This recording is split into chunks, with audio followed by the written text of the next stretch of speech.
static day. When a broken analog clock is right at least once a day, should one risk breaking its hands by attempting to fix it, or count their blessings by being thankful that it can still tell the time at all? Another paradoxical conundrum, especially for those morally conflicted pessimists, who might consider that their most positive life-changing decisions evolved from an ability to quit whilst they were ahead, or rather, not too far behind. Then again, if discretion really is the better part of valour, why does fortune so often favour the brave? Or does it? Another modest serving of lukewarm circuitry around Watopia's levelist loop was all my working limbs had in the shirt locker to kick off this thermally discreet winter weekend,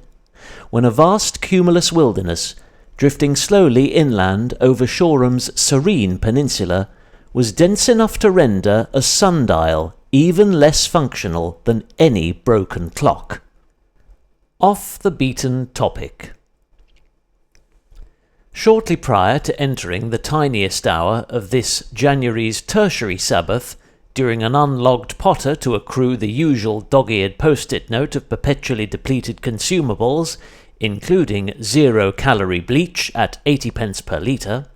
I observed numerous corpses of belatedly discarded conifers that still littered the weather-worn curbsides of our quaint seaside town's waterfront community. Scarcely a fleeting month ago, these stout seasonal symbols had stood proudly in the window of their adoptive families' cosy living rooms, trying not to singe their lithe, verdant limbs on Uncle Alf's brand-new wood-burning stove, willing to bear the enlightening burdens of opulent festive decorations, until their benevolent patron saint's sacred 12th night, and in the finest possible faith. Weighed down by specular spheres draped with braided tinsel and sumptuous arrays of iridescent luminaries. Yet now their uprooted forms appeared severed and in sorrowful recline, stripped bare of all such dazzling allure, fit it seemed for nothing other than the very same combustible winter fuel that their predecessors had served as, not more than a single happy Christmas or heartfelt Yuletide feast ago. Events throughout this mindfully mid-tempered meander in the monitored green zone were far less enthralling than the medley of virtual pub quizzes that YouTube's intuitive content curators had managed to squeeze between the usual litany of pre- and post-roll ads.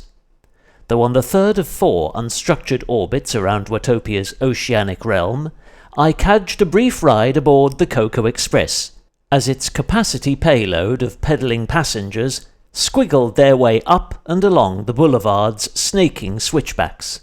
After accumulating barely 1 bar of precious blue bullion at a sustainable aerobic investment rate, I found myself stranded at Villas Italia, as Lococo and crew peeled left into Lavaland.